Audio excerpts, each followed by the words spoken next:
My name is Dan Schnur, and I'm the director of the Jess Unruh Institute of Politics here at USC. And we co-sponsor this program series every Wednesday on a rotating basis with the Center for Communications Leadership out of the Annenberg School for Communication and the Bedrosian Center for Public Policy out of the School of Policy Planning and Development.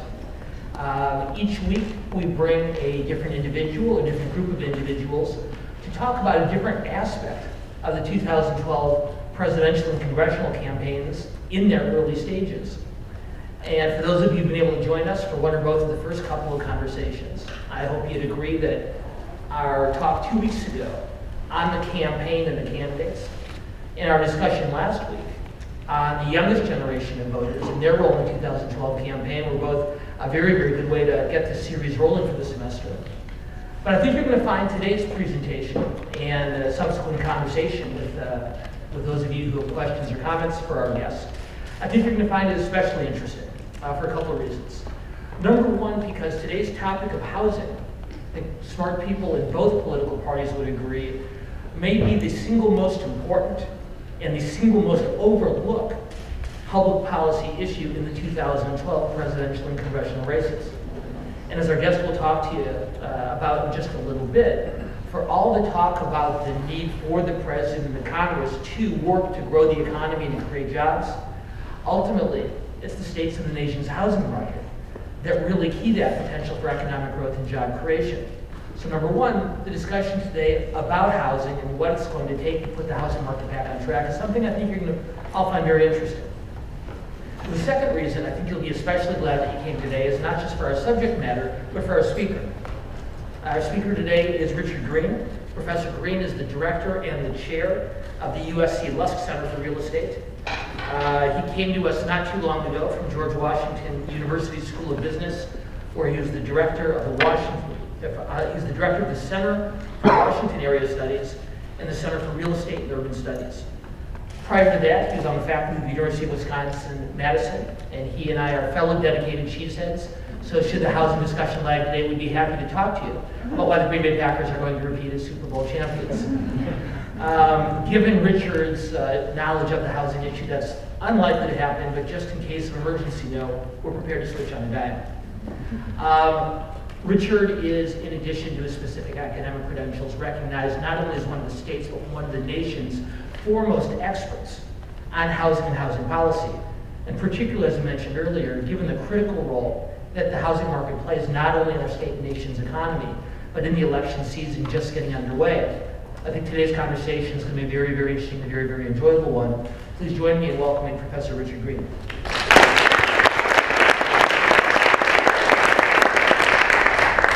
Thank you, Dan, for that really wonderful introduction.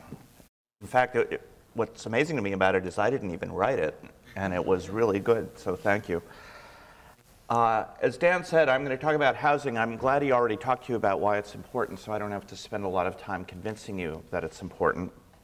But I'm going to show you a slide anyway to underscore how important it is. I'm going to try to remember, I don't usually stand behind a podium when I talk. I usually like to wander, but I guess I'm being filmed, so I need to stay here. So if I start wandering, somebody will please tell me to come back where I belong. And my understanding is the ground rules is I'm to talk for about 30 minutes, and we open it up for Q&A. Is that right? Okay, so here we go. Okay, so we're going to pay attention to something that, well, there are three issues. One that gets a lot of attention, one that gets what I would call inattention, and one where we wish we could avoid attention. Those are house prices. Everybody worries about house prices. The question I'm asked most often is, besides, are the Packers going to repeat as Super Bowl champions, and will the Badgers go back to the Rose Bowl and win this year instead of losing us last year, is when are house prices going to go up? The second, which gets almost no attention, is rental housing, and I think is a real problem for the country right now. And finally, the government-sponsored enterprises, Fannie Mae and Freddie Mac. I'm just curious, how many of you are familiar with Fannie Mae and Freddie Mac? Okay, how many of you have no idea who they are? How many of you have passing familiarity with Fannie Mae and Freddie Mac? That's how you would describe it. Okay, pretty good. All right, I want to just start with this graph, which is housing starts going back to 1959. And the reason it only goes back to 1959 is because the data series changed at that point, and it's not strictly comparable. But if you look at that blue squiggly line, what you'll see is it is at its lowest level since 1959. And I will tell you, no matter how you construct the series, it's at its lowest level since World War II. We are not building houses in this country. If you take the average of all these years, we've built about 1.5 million houses in the average year in the post-World War II era in the US, and that's about what we actually need in this country because of two things. One is household formations. Household formations happen because people move out from their parents' house, because they immigrate into the United States, or because they get a divorce, and so a married couple becomes two households. And replacement of the aging stock. There are about 135 million houses in the United States, of which about 500,000 a year just become obsolete. I know we think about houses as being things that last forever, but they actually don't. If you look at the average lifespan of a house from construction to demolition, it's about 80 years. So you put those typical household formations, which is about 1 million a year, and the replacement of the old stock, which is about 500,000 a year, you need about 1.5 million houses in a typical year to house people in the United States. Okay, well, we built too many houses at the beginning of this decade. That's no great surprise to you all. You can see that that number went well above 2 million for several years. And if you sort of imagine, look at that line that says, alas, it's 1.6 instead of 1.5 million, but close enough. See the area underneath the graph, starting at about 2000, going to about 2007. All that white space underneath the blue line between the 1600 line and the blue line, okay, that was overbuilding. It's actually a little more than that. Okay, so what we need to do is underbuild for a while in order to make up for that overbuilding. Well, now look at where we've been. We've been under 1 million fewer houses a year than we typically build in a year for about 3 years now. Okay, and so that white space, if you could think of, close the graph at the end, and if you added up all that white space since the downturn, it's more than made up for the white space in the overbuilding. So the question is, why won't the market start again? We're at about 500,000 houses being built a year right now, actually 600,000. As you'll notice, the worst we ever did before was 800,000 in a year, and that was in 1979. And we haven't seen anything like this in 70 years, and so 65 years. And so why does this matter? Well, the gray shaded lines are recessions, okay? Those are all the recessions since 1950, 1, 2, 3, 4, 5, 6, 7, 8, 9, 10 of them. I actually kind of call the double dip recession of 79 and 81 one recession. I don't think we ever recovered. We may be in that situation right now. I'm not entirely sure we ever recovered from the recession that, if you believe the St. Louis Fed ended, or the NBER, about a year ago. But one thing you'll notice, if you look at the blue squiggly line again, what happens to housing happens before it happens to the broader economy. So with the exception of the dot-com bust of 2000, every recession going back to 1959 has been preceded by a decline in housing. And if you could kind of squint and look inside the gray bars, the recovery doesn't happen until housing recovers. So I think the economy is going to be stuck until the housing market recovers. And that's just a fact. I hope I'm wrong about that, but that's just a fact. So that's what's happened on housing starts. What about house prices? Well, people talk about, have we bottomed? And the answer is, it depends. Okay, so there are two issues. One is geography, and the second is price point. So let's look at 3 markets, because national numbers really don't tell us much of anything about the housing market. We're going to look at Los Angeles, because I think we all care about Los Angeles here in this room. Just curious, among the students, how many of you think you're going to stay in California after you graduate from USC at whatever? Yeah. I taught at Wisconsin, as Dan said, and I loved it, and I taught at the University of Pennsylvania in Philadelphia for a short time. And the thing that was striking to me, in Wisconsin, actually everybody wanted to stay, but nobody felt like they could because there were no opportunities. In Philadelphia, nobody wanted to stay, whereas here, people want to stay. And for years, they thought there were opportunities, but I think people are starting to turn and worry about that, the absence of opportunity in California. In any event, for a good number of you, you're going to care about the LA housing market for a while. Washington, D.C., and Miami. Okay. So here's what's happened to house prices in Los Angeles. This is Case-Shiller number. There are a lot of indexes out there, and I'm not going to spend a lot of time talking about the various indexes, but they all look roughly the same. They have roughly this shape. And I know the font on the bottom is small, but if you could see an inflection point when prices start to really rise rapidly, that's roughly 1999. And then in 2002, things really take off in Los Angeles. And essentially, in a period of about 7 years, we saw house prices almost triple in metropolitan Los Angeles. And Los Angeles here means actually LA and Orange County. It does not include San Bernardino and Riverside County. In those places, the run-up was even more than it was in LA. And then it's crashed. It's lost almost a third of its value from the peak, which means people who put 20% down on their houses are underwater and never took any more money out of their houses are underwater. But then we had something of a recovery in 2009, and a lot of us attribute that to the tax credit, the new home buyer tax credit. And then it's been, for about a year now, kind of flat. Okay, so that's one kind of market. In my view is in LA, things are going to stay kind of flat or going to kind of bump along for a while. I don't expect prices to fall very much from here. I don't expect them to go up anytime soon either. But you don't have to worry, in my view, about a crash in LA for the fundamental reason that there's not a lot of vacant housing in LA. And again, I'm just differentiating LA and Orange County from the Inland Empire. You go out to Corona, Beaumont, Banning, you'll find empty houses. But actually in Los Angeles, there are relatively few empty houses. And as a state, California has the second lowest residential vacancy rate in the country.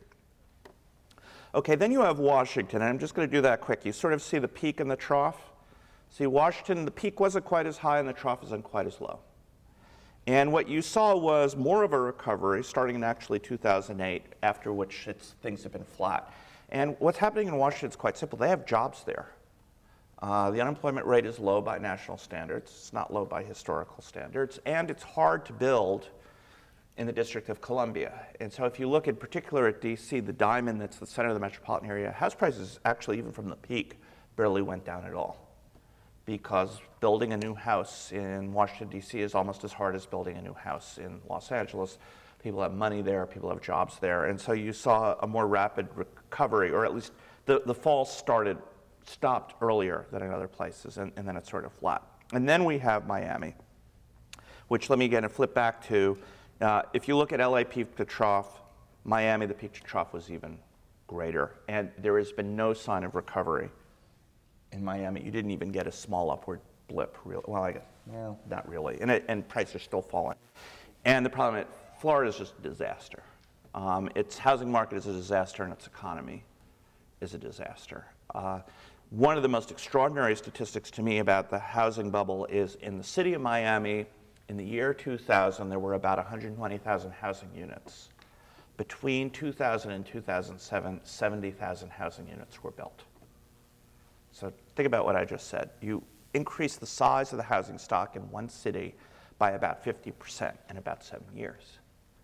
And the idea was, well, you know, for starters, you build a condo on a beach, you know, they're not making any more beach.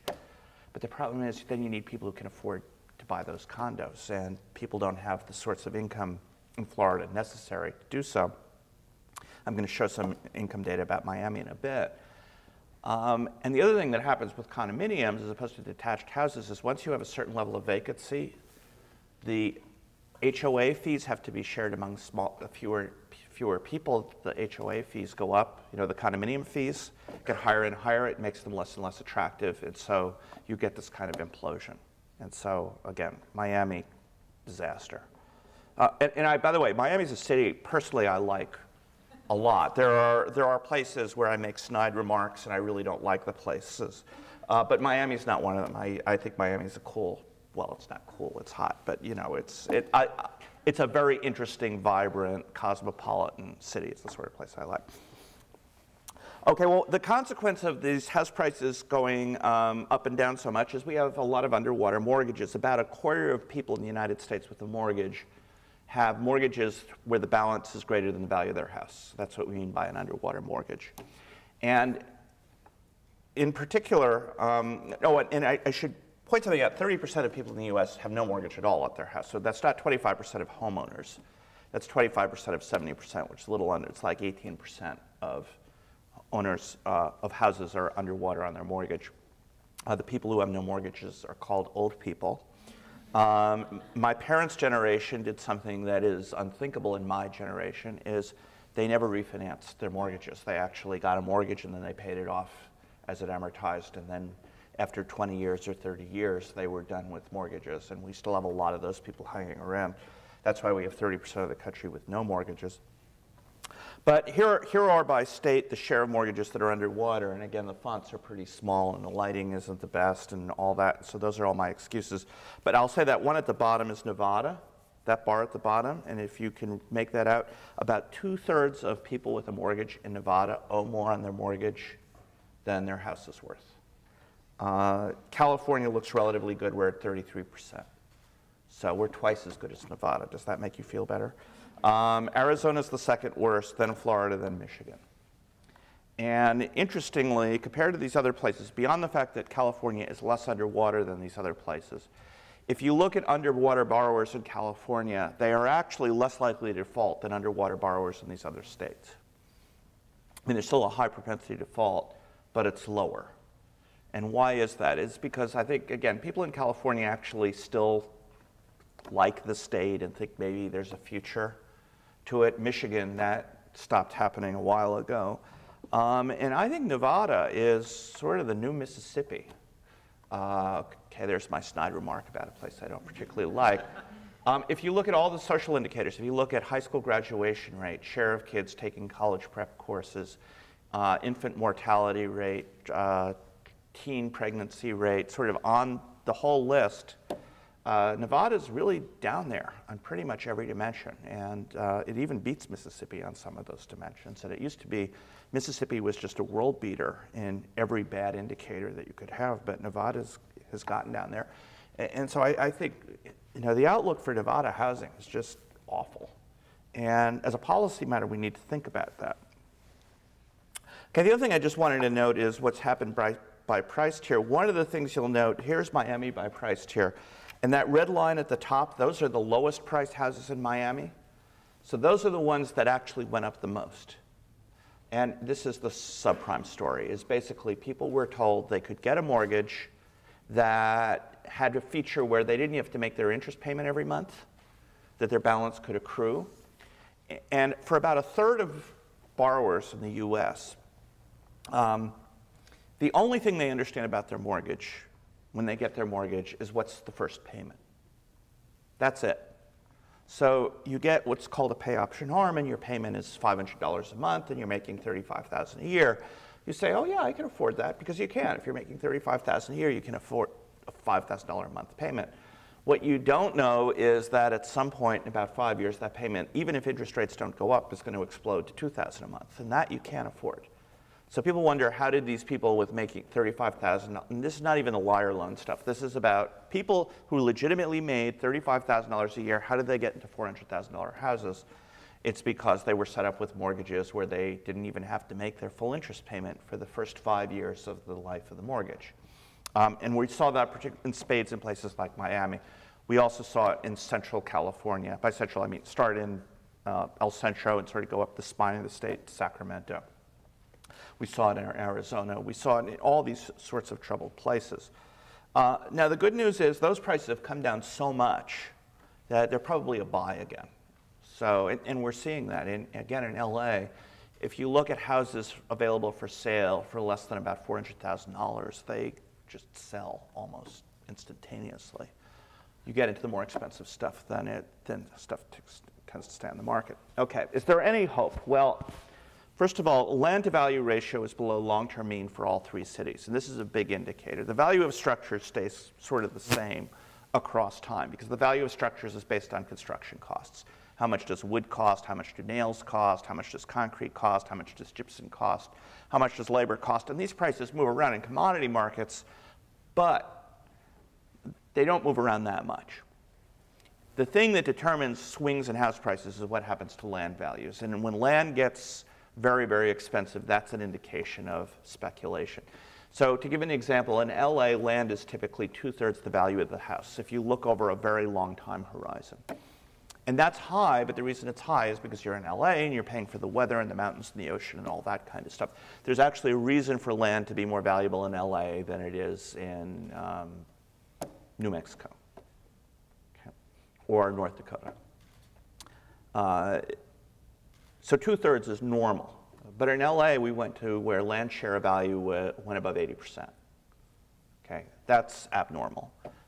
Now we're down to about 60%. So again, we're below our long-term mean. And if you look at city after city after city, you see that kind of thing. So that's sort of an indicator that we are close to where fundamental value should be right now. The second thing is affordability is at historic levels because interest rates are so low.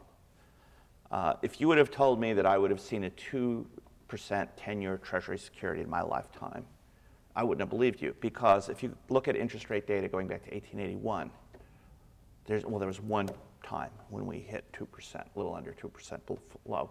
And so we have 30-year mortgage rates in the high 3s and low 4s, 15-year rates in the mid 3s.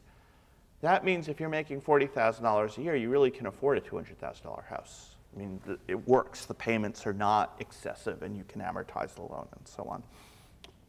But the caution is this inventory of troubled properties that we don't even know how many of them are out there and how competitive they are. And this gets at another issue with respect to the banks is, with Bank of America, for example, I have no idea what their balance sheet is like. And the reason for that is they have so much stuff off balance sheet. There are so many mortgages that they sold. There were countrywide mortgages at the time, to the investor market, where the investor market is suing and wanting to put those mortgages back to the bank. We don't know how many bad loans they have and how they're going to have to dispose of them and so on. So this is a kind of uncertainty that's really problematic, and also explains why people are putting money in treasuries instead of anything else, because they just don't know what's going on. Okay, let me move on to rental, because this does not get a lot of attention, but I think it's the Rodney Dangerfield of U.S. housing. It doesn't get enough respect. So just a couple of things. What kind of housing do renters live in? What's happened to rents? How much is rental affordability a problem? Okay, the first thing is, in this country, when people think renters, they think, oh, those awful people who live in high-rises. And going back to Jefferson, we have this problem with high-rises in this country. Like, if you don't live with a picket fence in a yard, there's something wrong with you. That seems to be a social attitude. Now, that's different. There are a lot of people who want to live with a yard and a picket fence. That's fine. That's good. I live in a house with a yard, not picket fence, but a fence. But the idea that we should be actively hostile to multifamily housing is, I think, almost uniquely American phenomenon. And yet you see it. Try getting an apartment building built in San Marino sometime, and you'll see what I mean. But the interesting thing is, if you look at renters, about half of them live in units that are buildings that are smaller than 4 units. Single family detached, detached, and 2 to 4. So that's about half the rental stock in the United States. The share that live in 50 or more units is about 15% of all renters. So it's not, most renters don't live in apartments. This creates a problem for delivering rental affordably because it's hard to manage small units. Think about, you're a management company and somebody's plumbing goes out and you need to get a plumber out to the person. Okay, it's a lot easier. If all of your people are hunched together, you can have a plumber who's 6 blocks away or a mile away, and you always know reliably you can get to the plumber to those units. If you have stuff that's all over the place, you call different plumbers, but then you might not be able to make a deal. So one of the problems with rental housing is the configuration of it is kind of inefficient in the US. And so we see 2 kinds that really work. Actually, the 2 to 4s work because mom and pop deal works. If you own 1 2 to 4 as an investment, you can take care of it sort of in your spare time. You might even find it fun to do it. Beyond that, it's really tough, right? If you have a job, taking care of more than 1 2 to 4 is kind of tough. But between the 5 and the 50, you don't have enough economies of scale in order to have professional management on properties, and that causes costs to go up and so on. So I think one of the reasons rent is very high in the US is because the configuration of rental housing is not particularly efficient. If it were, we would see, well, the 2 to 4 part's okay, but we'd see more of the bigger stuff. The problem is it's hard to build the bigger stuff because of zoning. If we look at what's happened to rents, amazingly, they haven't gone up very much. If you look at the long term, you go back to 1970, real rents, inflation-adjusted rents, are only 5% higher than they were 40 years ago. And that may sound surprising.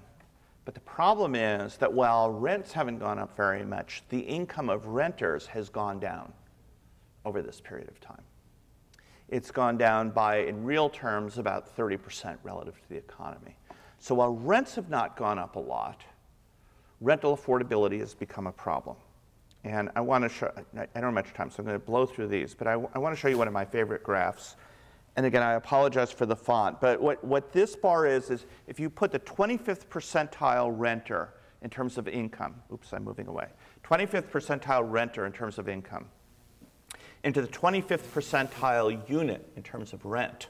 So you match them up perfectly, what share of their income would they pay? And these are the 50 largest metropolitan areas in the country, and they're ranked from top to bottom. Miami, the person, that 25th percentile renter, pays more than half of their income in rent, even if they're matched up in the perfect unit, the one that matches them in terms of cost. And of course, we don't sort ourselves that efficiently. So they're going to be spending more than that. The most affordable city is Kansas City, where that person is paying 30% of their income in rent. 30% is sort of our benchmark for affordability. But I don't know how often you hear policymakers say, we've got to do something about the fact that rent's so damn high in the US. Except for there was this sort of fringe candidate in New York who ran for governor on the rent's too damn high party. But this is an issue. So if you make $30,000 a year in the US, and a lot of people in this country make $30,000 a year, finding a place to rent where you're spending less than 30% of your income on rent is a really hard thing to do. Okay, so we have a lot of people in bad mood because of this, and we're talking about that. We have to do something about that, but we also have this. Okay, finally, I'm running over. So let me talk briefly about what will happen to Fannie Mae and Freddie Mac. Okay, they are the mortgage market right now, along with FHA. They do about 90% of the business. First, there's general agreement that we shouldn't do what are called implicit guarantees anymore. Good luck with that, because to me, once Goldman Sachs gets a bailout, all institutions that are large have implicit guarantees. If I can, I'll just say it. Yesterday, I was testifying before the Senate Banking Committee on whether we should have guarantees in the federal mortgage market going forward. And this was my #1 point.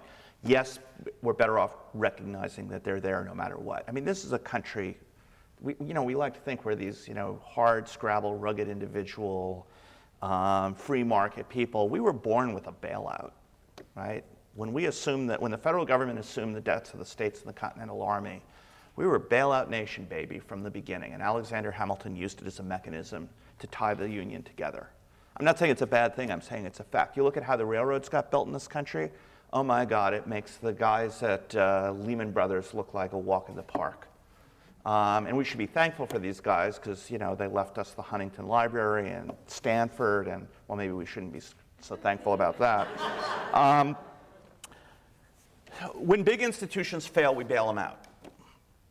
It doesn't matter whether it's a Democrat or a Republican who's president. It doesn't matter whether you have a conservative or a liberal. We bail them out. So let's be straight. Let's just say we're going to do it and price it. Okay, so there are 3 options going forward. One is full privatization. 2 of the guys at this panel, Dwight Jaffe at Berkeley and Peter Wallace at the American Enterprise Institute, argued for it. Again, my argument is you're delusional if you think you're ever going to see it, so let's not pretend. Second, a catastrophic guarantee. And I think this is an interesting idea. So the idea is this. Suppose you have a housing market like Las Vegas, where no matter what you did as a borrower, no matter how responsible you are, you're in trouble now. Because the unemployment rate is 16% and house prices have fallen by 40%. There are irresponsible borrowers, there's no doubt about that, but there are a lot of people in Vegas who bought a house in 2005 with a 20% down payment, with a 30-year fixed rate mortgage, with the income to service the payment, who now are underwater, out of a job, and in trouble. Okay, that's what I would call a catastrophe. And you have lots and lots and lots of these people. So it's like flood insurance. I think this is a really interesting idea. How you would actually do it, I don't know. And finally, a broader middle class guarantee, which is sort of a super federal housing administration program. I think this is the likely outcome. This is the outcome that the Obama administration is pushing. And I do think whether it wins, well, I guess it depends on who the Republican is. My suspicion is if Mitt Romney is your president, he goes down this road too. And I have no connection whatsoever to the Romney campaign. On the contrary, but you get the idea. If a John Huntsman gets elected, let's imagine that for a second. You know, I'm guessing something like this happens. If Rick Perry gets elected, I don't know. Now, the irony of Texas is, I should point one thing out is, and by the way, as somebody who doesn't like Rick Perry, I do have to say, Texas is doing well. The idea that you're going to win an argument that Texas is not doing well is just, to me, silly. I mean, if you look at it, it's doing, well, I should say relatively well. It's not, no place is doing well, but compared to the country. Look at those underwater mortgages. Okay, in California, we're at 33%. In Texas, it's 10. Okay, one of the reasons for this is Texas has, ironically, I think, a much more heavily regulated mortgage market than much of the rest of the country. So that pay option arm that I was describing, that got that $35,000 a year household into a $400,000 house in Fresno, can't do it in Texas. It's against the law to do it in Texas. So one of the and if I did those graphs for Texas, you'd see a little bit of a run up and a little bit of a run down, but basically you didn't have the boom and bust because they didn't allow the lending. So I don't know about you, it seems kind of ironic to me. I'd be curious how Governor Perry feels about that. But in any event, I would suspect that it's this option that's going to come out that will have an FHA that serves a broader share of the market than the current program, which is supposed to be a first-time home buyer program. The implications of full privatization, I said the idea is to eliminate moral hazard. You know, I don't think we can do that. Consider TARP. We're all GSEs now. So, you know, if you got rid of guarantees, I think you'd see the end of long-term fixed-rate mortgages along with free prepayment. There's only one other country in the world which has a long-term fixed-rate mortgage with prepayment, which is Denmark, which uses capital markets like the US to fund mortgages. Dwight Jaffe on the panel yesterday said Denmark is fully privatized. I said, no, they had a bailout in 2008. And he says, well, yeah, they had a bailout, but it was because capital markets shut down. It wasn't because the credit was bad. And I said, no, no, no. Once the government injects money in because you have a troubled institution, that's a bailout. Doesn't matter why they do it, they do it. They did it. But otherwise, you can't find another country in the world with this particular product. And I think Americans rightfully like this product. And I can talk more about that in Q&A if you like. Okay. Finally, just what would happen if Fannie and Freddie went away tomorrow? I don't think anybody reasonably thinks they're going to go away tomorrow. If you look at that blue line, that dark blue line, that is the share of mortgages that are, I'm sorry, that's new originations of multifamily mortgages in a year. As you can see, it's gone negative. Okay, so the market is negative. And I tried to change the line to make it brighter and bigger. If you go to the very right-hand side of that diagram, you see that light blue line? Can you see it? That's basically Fannie and Freddie's contribution to the multifamily market. So, okay, we're below zero. Fannie and Freddie are positive by a decent amount. That means everybody else is negative by that same amount. Banks are withdrawing. And no matter what they say, oh, we're in business, oh, we're lending, you know, you watch the tearful commercial about how we at JP Morgan or Wells or anyone else is lending. They're not. They just aren't. And so if you got rid of these guys tomorrow, there might not be any finance at all. And that's a real problem going forward. So I've more than taken up my time. I'm happy to now have Dan take over, run the discussion.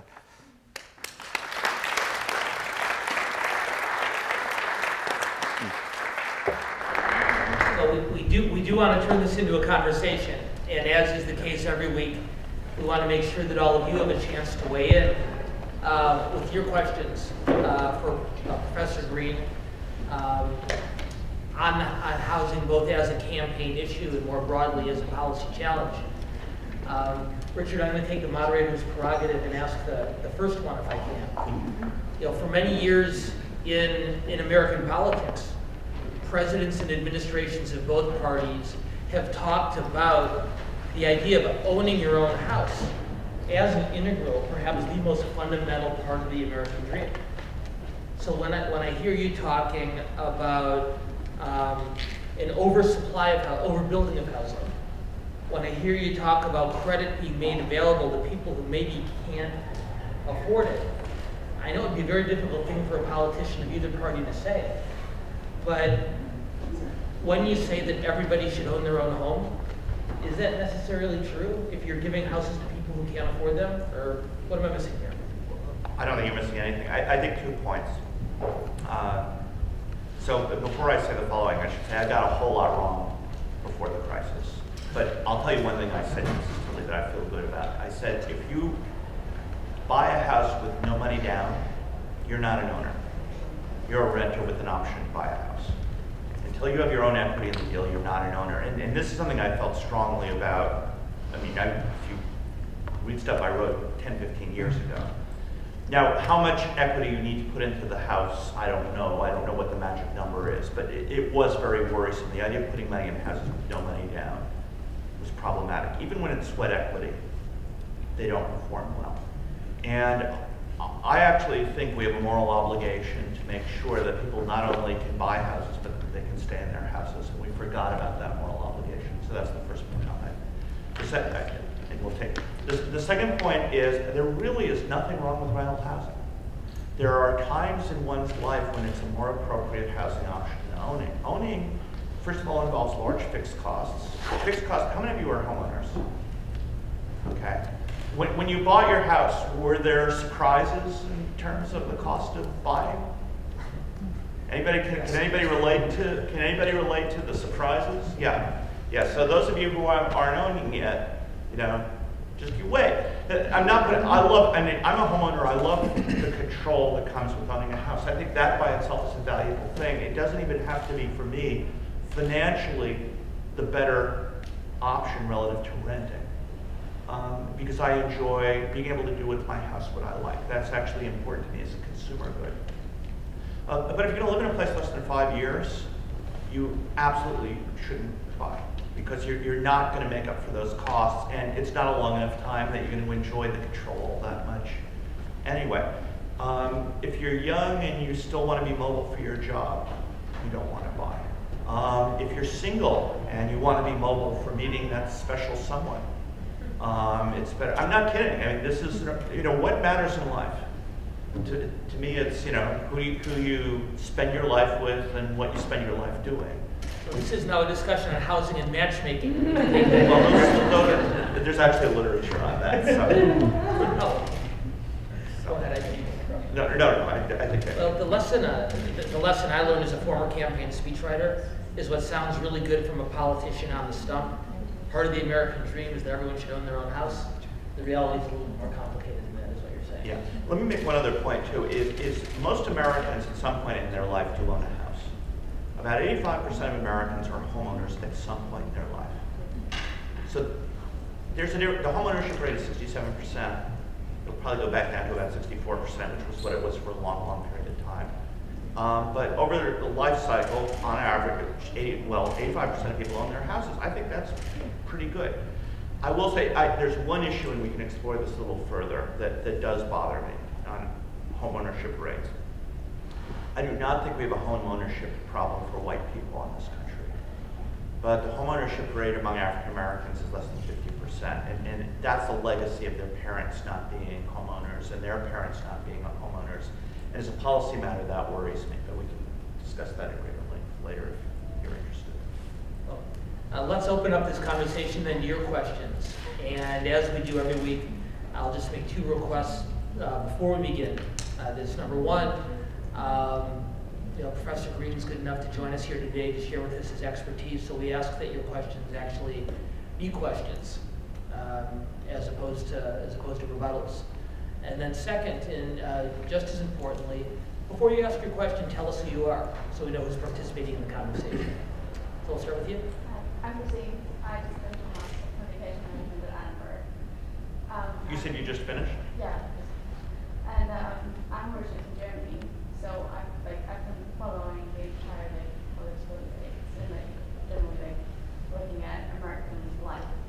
And all that is for example, you say they were giving, or they were, essentially telling people who earn $35,000 a year that they can have a $400,000 house. Fair enough if the dream is that you need to buy a house or that you want to own a house. But then that would be a $400,000 house right away because that's really expensive. Like, would a smaller house do too? I just have a feeling that when it comes to politics or in everyday life, there's a lot a very the reason why people get into debt here is because they always need the biggest thing. They don't just need something that's suitable for their needs. It's more about the big and how it's planning to politics. So the question as I hear it, Richard, for those of you who are not able to hear, follows up on the discussion we were having about the idea of everyone owning a home. And what the questioner suggested is that perhaps there's a lot of people who could afford homes, but maybe not those that are quite as expensive as the ones they bought, which really does get back to the question of making more credit available to people who might not be able to be in a position to repay all that credit. That's a great question. So let me tell you, about 20 years ago, I wrote a paper that said that houses in the U.S. had to get smaller. And there were two reasons that houses needed to get smaller. Households were getting smaller. And you were, even back then, starting to see a bifurcation of the income distribution. So basically, educated people saw their incomes grow up a lot, and people who were not so well educated had stagnant incomes. And so I thought the natural outcome of this would be builders would start building smaller homes. I didn't foresee the rise of things like subprime lending. The issue is, if you're a home builder, your margins on big houses are larger than small houses. So if there's a lender, if there's some, say, German pension fund who is willing to buy a collateralized debt obligation that's supported by mortgages in Bakersfield, and so you have access to credit as a builder. I mean, what developers do, if you give them money to build something, you build it. And they'll build the thing with the highest margin. And a $400,000 house has better margins than a $175,000 house.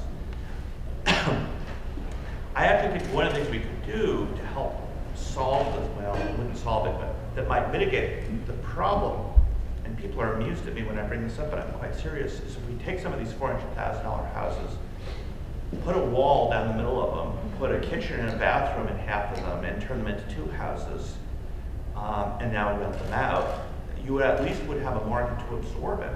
Because if you go up to Fresno, which is one of the most troubled places in the country, even there, if you look at 1,300 square foot townhouses, which is would be a more typical sized house in Germany, the vacancy rate on those is very low.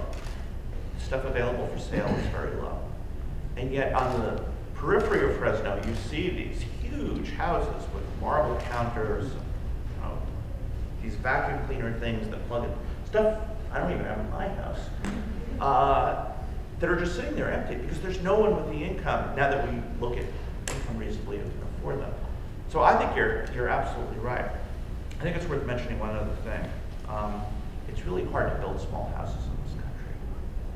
So after World War II, we built suburbs that featured 700 square foot houses that we sold to veterans for $4,800. Okay, if you take inflation into account, that's like $50,000 in today's market. Try again going to an American suburb and getting the zoning board to approve that kind of development now. It's very, very difficult.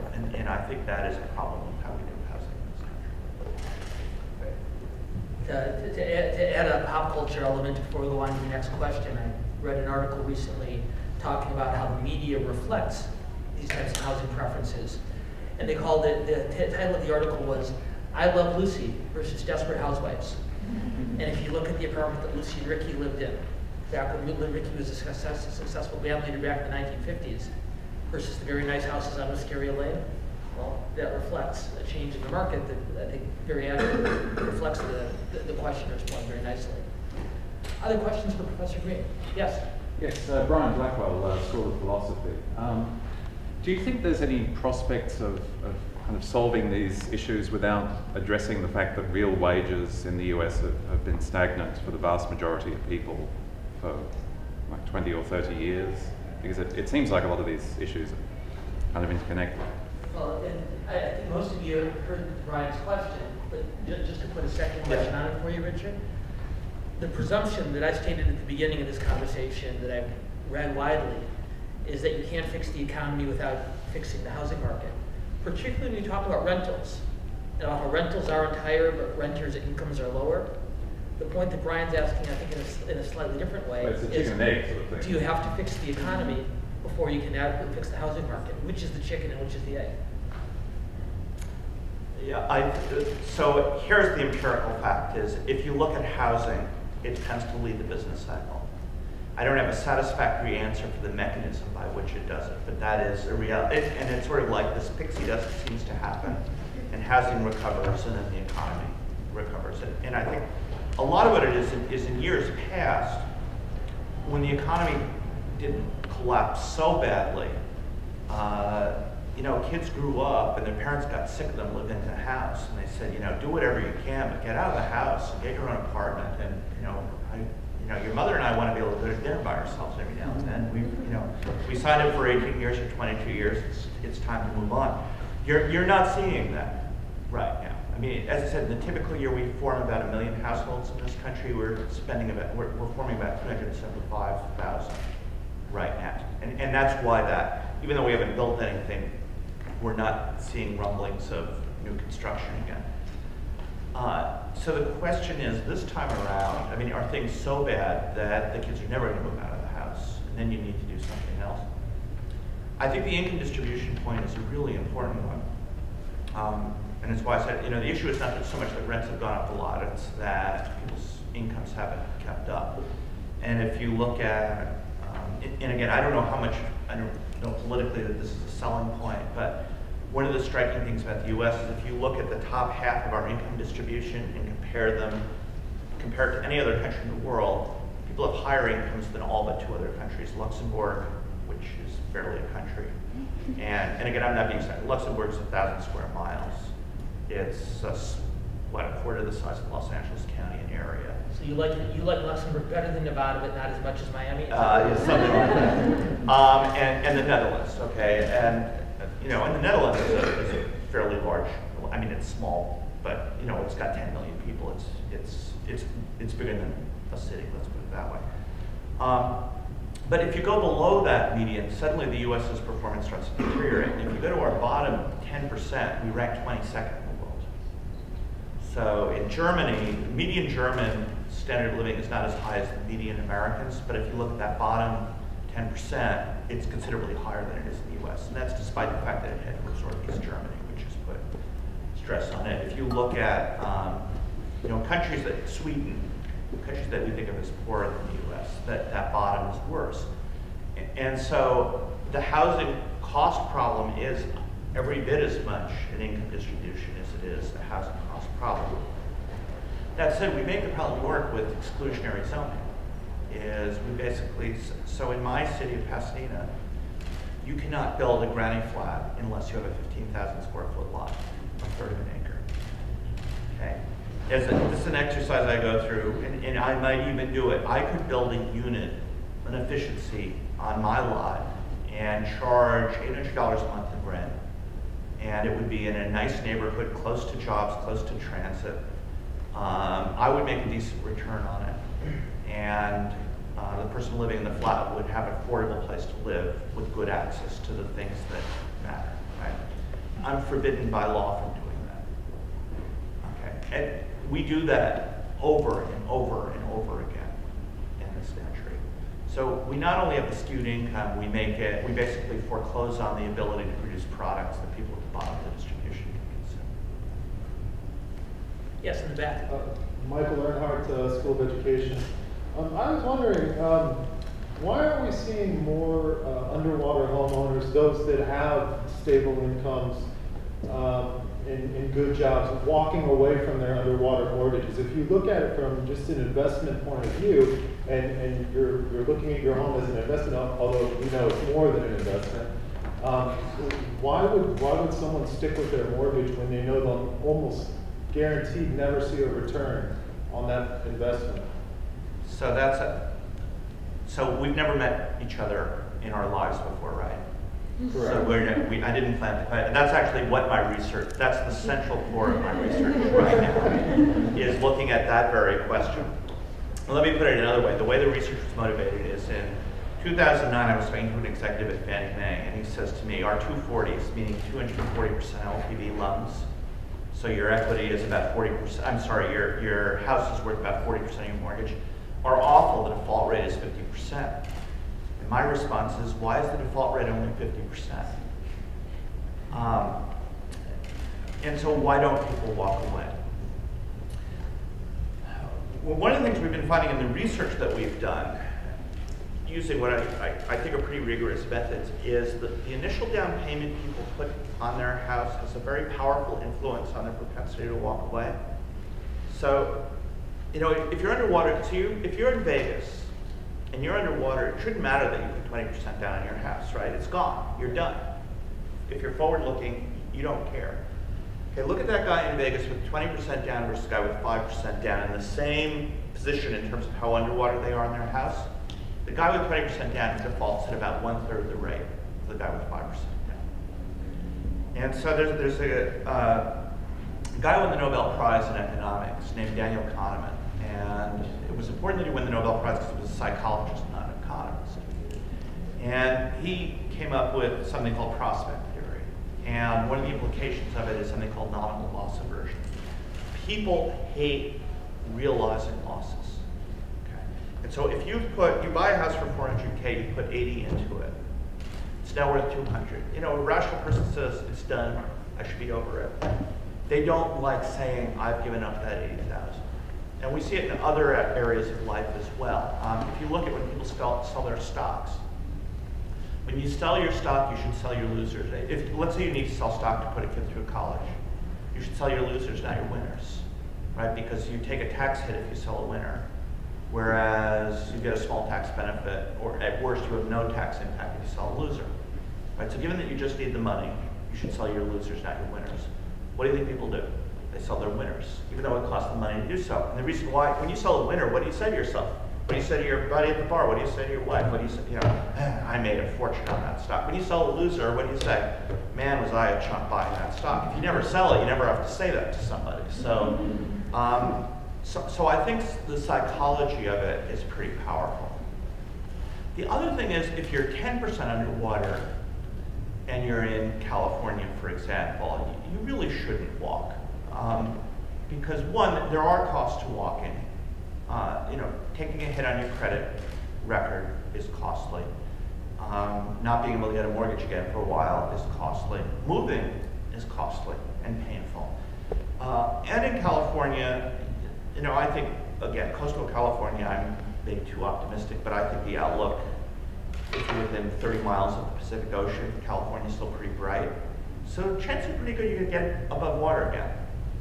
And a whole lot of people who are underwater, you know, when I put up that graph, are 10% underwater. And there it may not be the best thing to do financially to walk. But you know, if you're 70% underwater, you should. But people don't. And that gets back to the geographic component as well. Yeah. You go out to the Inland Empire, to Riverside, San Bernardino, and there's a phenomenon there known as mailboxing. As people who are so far underwater on their mortgages that they leave the keys to their front door in their mailbox and drive away in the middle of the night, just as the questioner suggested, and it's become a pervasive enough phenomenon that it has a name. We're at a point now, and I apologize because there are a few more questions. And hopefully Professor Green can stick around for more informal conversation after we wrap up the formal 1-hour discussion. But please join me in thanking Professor Richard Green for a phenomenal